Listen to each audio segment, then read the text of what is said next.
Great job. Thank you, Rory. I wanted to start out with a question. It was nice to see the forms of like different terminology and the way you conceptualize anonymity. And what I really wanted to ask you was like the Freedom Box, and you were talking about personal democracy. It seemed like a movement that needed to take place. How do we generate the public? How does one go about going against these massive forms of technology? You know, there's conferences, but are people willing to make a change? You know, just like Occupy got together and this whole conversation was generated, this whole movement was started. You know, how do we reach the public? You know, versus the private. That's really what. Yeah, I don't know. Yeah. I mean, if I knew, I'd probably be right. doing some crazy thing. I mean, there's a lot of there's a lot of organizations like NetTime, for example, that maybe that's not such a great example because I feel like it's kind of dwindling in activity, but that was really getting going around some of these questions. I mean, I think, but NetTime also kind of diverged into more of like the Eben Moglen model, I think, which we don't want to go down. I think like this almost schizophrenic network fixation of like the purely distributed network. I mean, I think that the thing that's great about Eben Moglen is that he wants the Freedom Box to be really easy to use.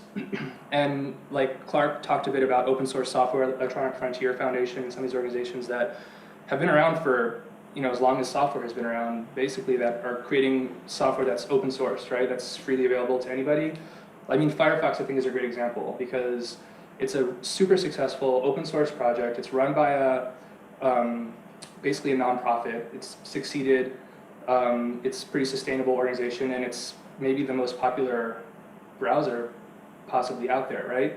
And I think part of the reason why is that it's pretty cute, it's like easy to use. It has a nice logo, it's not intimidating, it's not like, if you want to go install Linux on your computer, it's pretty terrifying.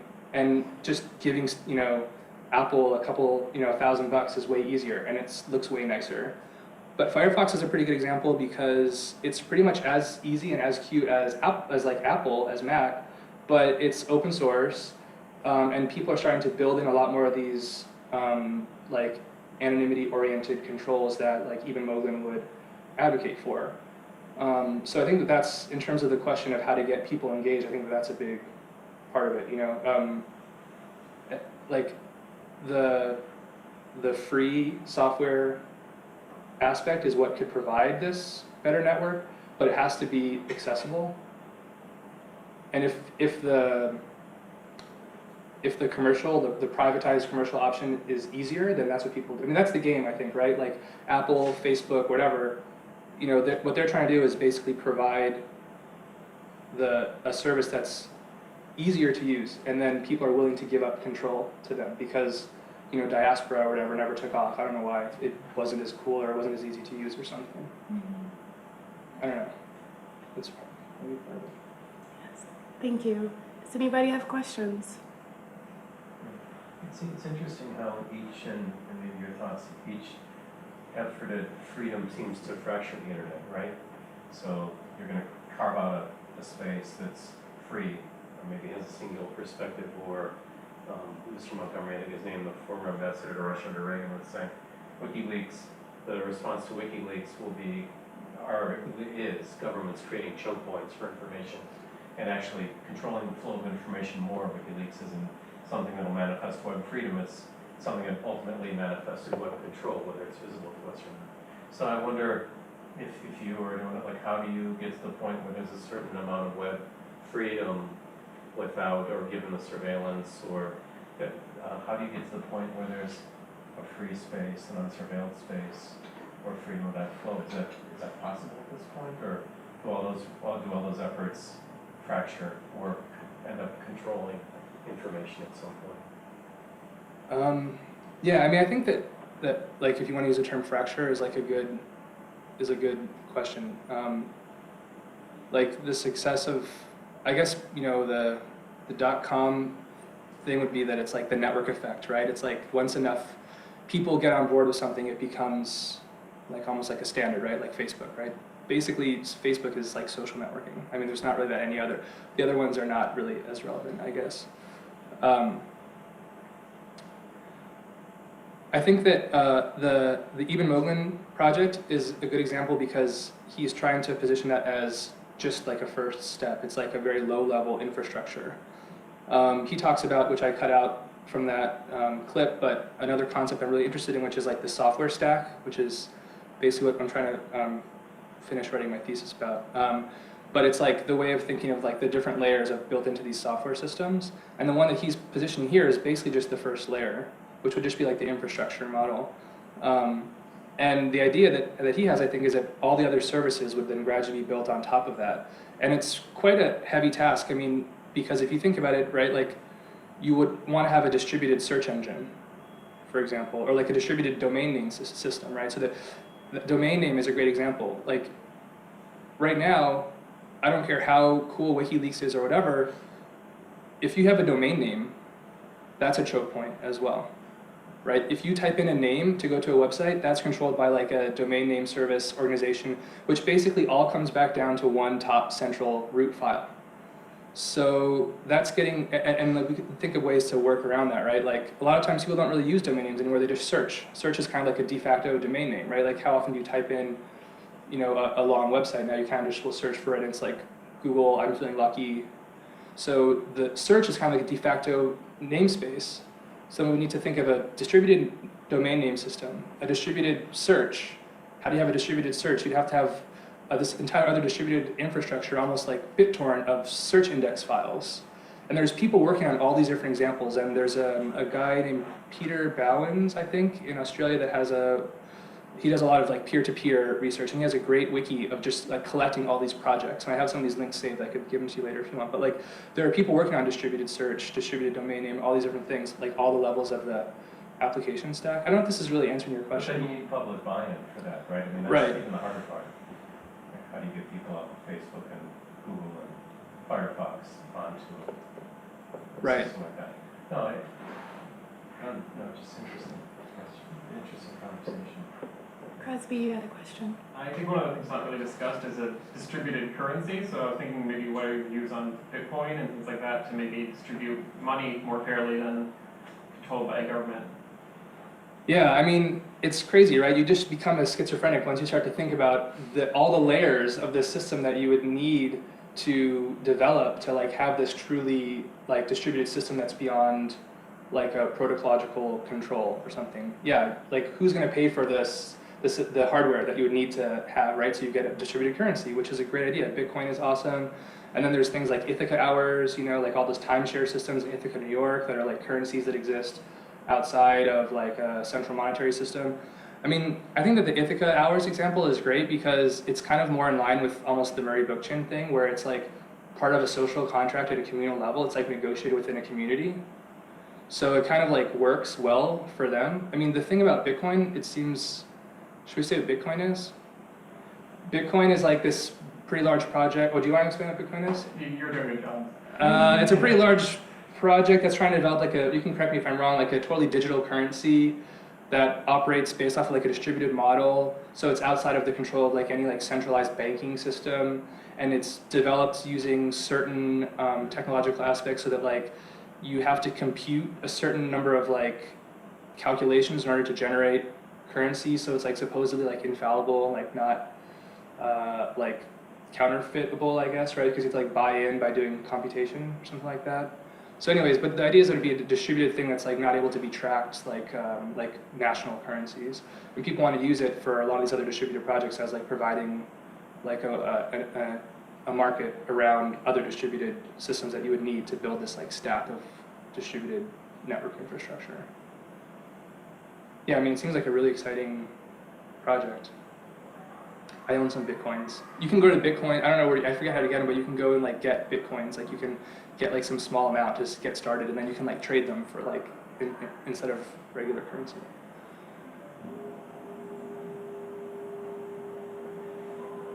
Also, I wanted to ask, there's kind of I really appreciate that you brought up the notion of property and the idea of the public space with the privately owned space, and kind of like one of the most interesting initiatives that I saw after like there was a big controversy around the SOPA law and the internet piracy controversy was these people that wanted to like shoot up satellites up into space using weather balloons. I don't know if you saw that, and it was kind of the idea of having these server spaces outside of, like in open seas, And I kind of saw that model as being kind of like the the parallel, what would be a pirate radio for internet. And like I really I like the idea of the library as a model, but I feel like if we review like media history, there's always been kind of the need to have this like outlaw, signal going out there, Because besides the idea of like what is more fashionable than like the public or the private or the community, there's also factors of like control and censorship and tracking and stuff that we talked about today. And I don't know, it seems like if we review history, like the only way to actually go about it is to actually set yourself in the outskirts of being able to be controlled. And I know if that kind of falls into the paranoid model, but I don't know, it seems like space internet is Peter Thiel financing the seasteading. Actually, they were pretty cheap, and they were like working like they're just starting to finance them, and they were going up in weather balloons. So it's like, Yeah, I think it's Pirate Bay and stuff, right? They're talking about like hovering servers that that are completely beyond the control of any national laws, right? I mean, Unless they get shot down. yeah, exactly. I mean, I think it's awesome. It's super exciting. Like, imagine if that worked. It'd be so amazing. Like, you could not have a website that couldn't be shut down or something, right? but it's like the radio stations outside the seas Yeah. in Britain, I mean, another example though, like in terms of like the media archaeology of that idea or whatever, like historical context, is like there are people that have been working on this since before the internet, in terms of like trying to set up like islands. Have you heard of these projects? Like these like crazy like libertarian people. Well, that's what I'm talking about, Peter Thiel, seasteading. Yeah, seasteading, right? So like they want to build islands that are beyond and create their own nation, right? Like a small. It's island. basically in international waters to have a floating platform, and Peter Thiel and the PayPal mafia, like all the guys who became millionaires and billionaires off of PayPal, that went on and founded LinkedIn and financed Facebook and Tesla and Yeah. X Prize, all of this stuff. I mean, so the counter argument to all that, I think, is like the same counter argument to like libertarianism, basically. It's like there are like we are social creatures. Like why do we have this fantasy of wanting to live on an island in the sea beyond control? I mean, like if you could go anywhere you want, where would you go? I'd probably go to a city. I mean, like like you need people at the end of the day, like, and that's why I think that the middle ground aspect is. I'm not saying that those things, the pirate radio, shouldn't exist because it's awesome. Like we should have that thing that exists outside of the system, because that is like an instigator, like it creates interesting things. But like in terms of like the normative system, like the system that we envision creating as like the normative thing for everybody to buy into, I think it makes more sense to have that be something that is like negotiated, like at a level with like real people, like not. It's weird, like, and I didn't get a chance to talk about this, but this is Wendy Chun. She talks about how like networks kind of like induce this like really paranoid like way of thinking, and it's almost like the network has made us go even further that towards like individual privacy than existed before. It's not like we're trying to get back to a level of privacy that existed before. We become so fixated on like this little bit of kind of like privacy that it gave us, and now we're like, oh my god, I need all privacy. It's like, I don't know. I mean, I'm all for privacy, but like we don't need to become like completely fixated on like this to this extreme, in this extreme way. Like we should pause and kind of think about like, why are we so fixated on like pure anonymity like right now? Where did that fixation come from? I think like this is a great example that talks about that. For all you guys, there was, Clark mentioned it too, like how there's tracking per behavior, right? There are algorithms that would track pauses in your search or in your manner. And you take that and maybe talk about not traffic lights, but behavior management or behavior control or interaction or whether we do have those free spaces. I think that's an extraordinary idea. The idea of surveillance, I think, freaks people out. When you take it to the next level where your behavior can be analyzed and tracked based on certain algorithms that may or may not be true, and then you could actually maybe modify behaviors or responses or the information we receive. That's an extraordinary idea. I couldn't have imagined existed in the sphere. Is that something that, you're talking about traffic lights, but is that something you think is possible on a larger level? I mean, are you just talking about like mass psychological manipulation, or what do you? I mean, It's happened in Sure. whole societies Yeah, of with far course. less technology. So Yeah. yeah, I certainly think that's a possibility. Yeah, I mean, But you I'm also know. talking about consumption and all layers of that, right? Well, I mean, in some regard, that's kind of what the advertising industry is. I mean, you know, it's, yeah, the behavior modification is kind of what they pay advertising agencies to, in theory, you know. So that could function much more readily politically or socially or otherwise, right? I mean, that's the possibility. Is that what we're saying? Or what you're saying?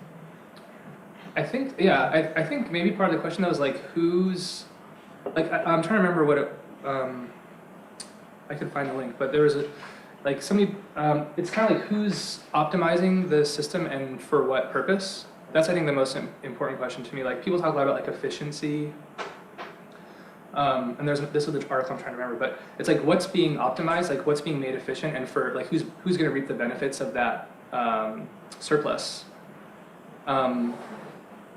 I mean, that's why like just as not to keep harping on this, but like I think like a library is an interesting example because like it's like if I'm not so upset about people at that level like knowing things about me or optimizing certain aspects of behavior because I've never been anonymous or private from those people before in a way.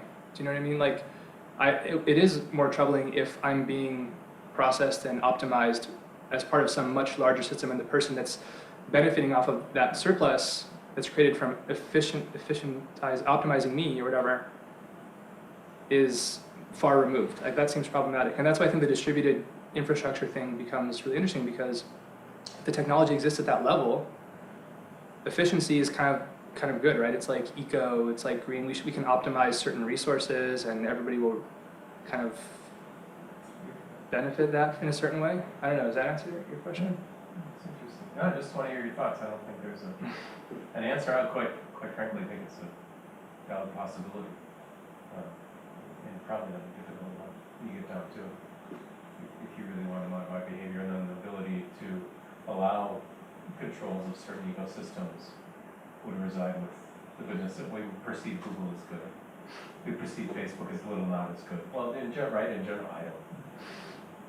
I think you had a question. Yeah, you know what I'm saying. Could you just skip ahead? Like, if we create these distributed systems of economy, infrastructure, like, what is that building towards?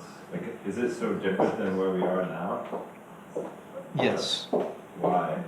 The idea is that it is not surveilled by a centralized state. And that's basically the premise.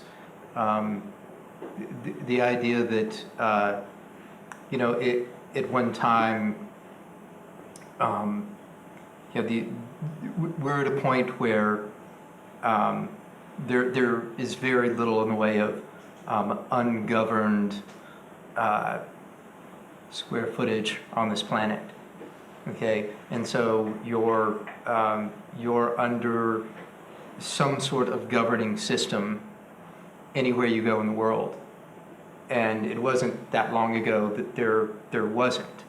So if you were persecuted for some particular reason, there was someplace else that you could go and sort of start over. And without, obviously, we all know that there were indigenous people in North America when Europeans arrived. But if you look at the migration west across the United States, what happened was you had the eastern seaboard that was settled by people fleeing the establishment states of Europe. And so they came here to the East Coast and could be free of those governing systems. But when the eastern seaboard became the establishment unto itself, people could move one step west, create new settlements, and have new governing infrastructure as the states expanded westward. But and that's just sort of a microcosm within the U.S. And there were lots of migration around the world, in previous eras where people would leave a region because they were under the control of a governing system that was not receptive to them or to their beliefs. And there isn't anywhere left to migrate to in the world anymore. Space is the place, huh? So you're saying to free ourselves from the persecution of Facebook, we need to create the America of internet? No. Then I don't understand what this Yeah, but it's like, if Go to take west the, side. and it's I mean- kind of like media, like, I mean, that's just like an interpretation of history that's like blatantly not accurate. Like it was always someone's space. Like you can't just say, we know there was indigenous people, like that doesn't like cover it. The There was- people, they lived, I mean, it was like occupied, it wasn't like free land. no, it's not that it was free land, it's that people that were migrating westward were not under the power or control of existing governing bodies that would have been in that space. It's not like they moved. It's not like they moved westward. It's not like they moved westward and they became a member of the Cherokee tribe. No, they just killed them. And Well, maybe an interesting example I think to think about in relation to that is the way that moving, maybe this is what you're trying to say, like the way that, say, the history of American colonialism or whatever was like also still always tied to the governing system that it came from. It's like Oregon Trail or something, right? You still need a supply line. You know what I mean? And speaking of Oregon Trail, here's my weird thought at the moment. Like, what if we created like some SimCity kind of like simulation? I don't know if this is possible. And like actually tried to like imagine this fully distributed paranoid, schizophrenic, even Moglin world, right? And tried to like let it run to its extreme. Like, what would that become? You know what I mean? Like, if it's a what's it called? seasteading. Seasteading islands that are outside of nations or whatever. Like, I mean, I just think it'd be an interesting thought experiment to like let that example run its course. Like, what would that society become? Wouldn't it end up just reinscribing like much of like the social rules from the society that it came from? I mean, you still need a supply line. You still need to, even if you go into space. I mean, like, we're on like a pretty good spaceship right now. It's just so funny to imagine like trying to create like another spaceship that's as good as this one. We can barely even keep this one running.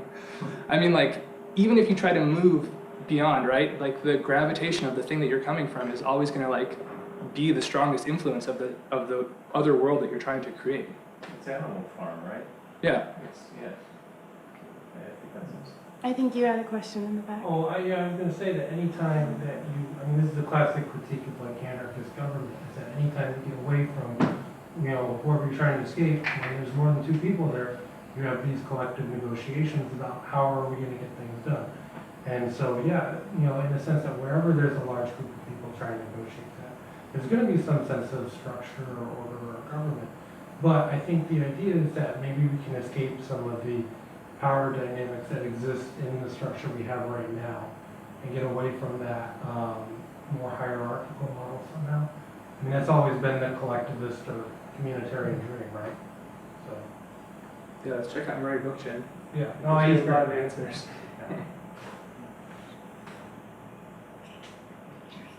I'd like to thank everyone for coming out tonight. Thank you so much for speaking thank you. tonight. Yes.